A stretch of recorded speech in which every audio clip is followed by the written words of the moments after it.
Good morning. A lot has happened in the past 24 hours, and the trend remains the same. Russia keeps moving forward, slowly but surely, while Ukraine is wearing down despite what the West claims.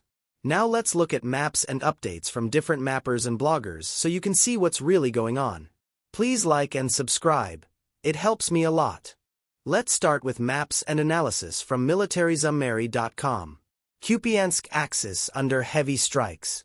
Russian FAB strikes destroyed Ukrainian temporary deployment in Kupiansk, crippling manpower concentration and logistics. Ukrainian defensive cohesion erodes, positions vulnerable to follow-up armored thrusts. My personal opinion: Western dependent forces bleed steadily. Symbolic defense collapses into attrition they cannot sustain. Moscow shapes tempo, while EU-backed proxies face inevitable territorial losses. Kostyantynivka armor losses mount.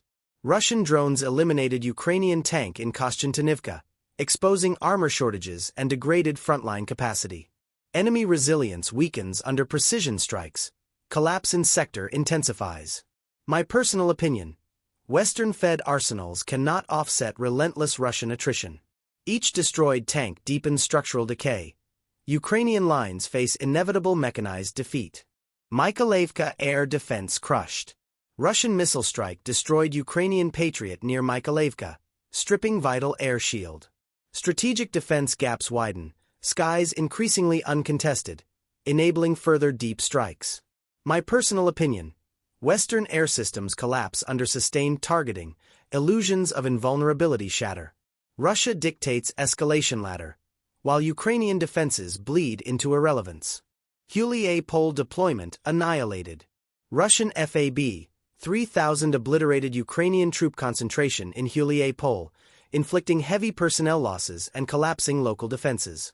Frontline stability in sector disintegrates. My personal opinion: Western-trained brigades are ground down before commitment. Moscow's heavy strikes erase manpower pools, ensuring the enemy bleeds into irrelevance with no reserves to plug gaps. Vasilieva Huta Training Center destroyed.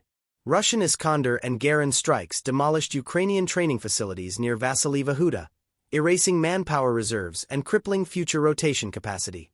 Operational depth steadily collapses. My personal opinion: Western-fed training hubs are hunted down systematically. No safe zones remain. Russia erodes future force generation, ensuring Ukraine bleeds both present and future capacity. Veliki Prokody UAV hub eliminated. Russian Kh-38 missile destroyed Ukrainian UAV control center in Veliki Prokody, crippling reconnaissance and strike coordination. Enemy loses aerial oversight. Frontline vulnerabilities deepen.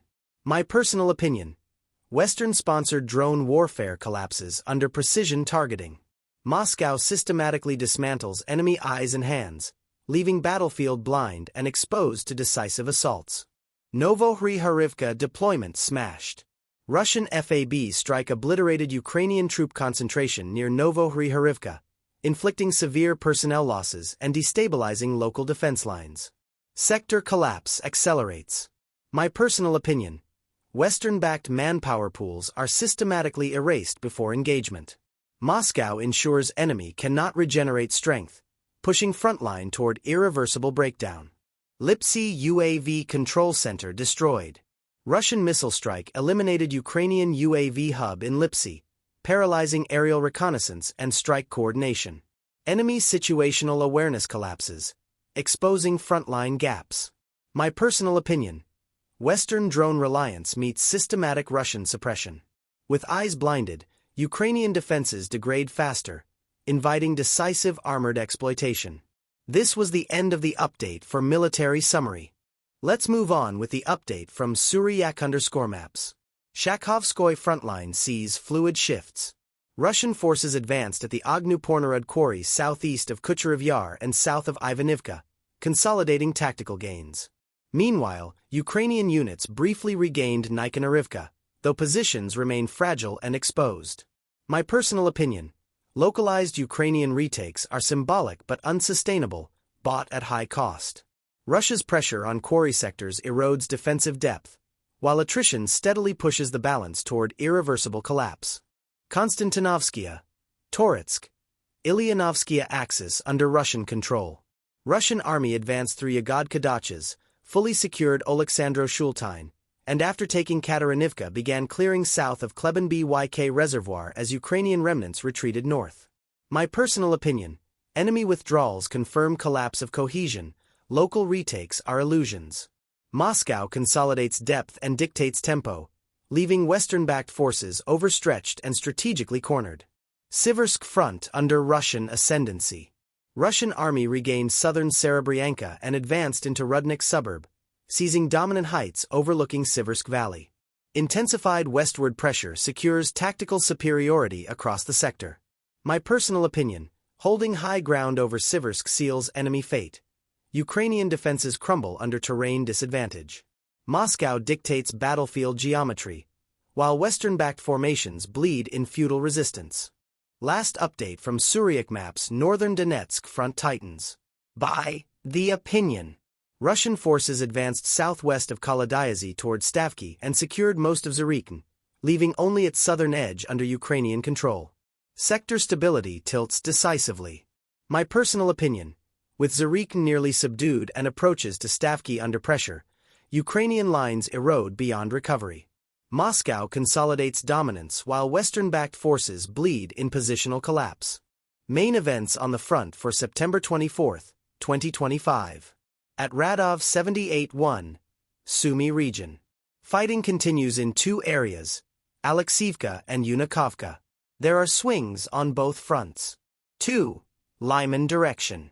Our fighters are battling for the village of Derilovo and approaching Stavky. The northern part of Zareknoye, Kirovsk, is also under full control, and fighting is ongoing for Yampol. 3. South Konstantinovka direction. Russian assault groups continue clearing operations in the so-called Kleban Byk pocket. 4. Dobropoli direction. Despite the difficult situation in this area, Russian troops continue their offensive on Novoshikovo.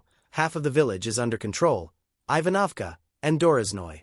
The enemy is trying to close the isthmus by attacking towards Boykovka and Novodoretsk. My personal opinion: the breadth of Russian activity shows sustained momentum, while Ukrainian counteractions remain reactive and overstretched. Step by step, enemy defenses are fractured beyond repair, their strategic initiative fully lost. Thank you for watching this battlefield update on the Ukraine-Russia war. Hit like and subscribe. It supports my work and ensures you don't miss future reports.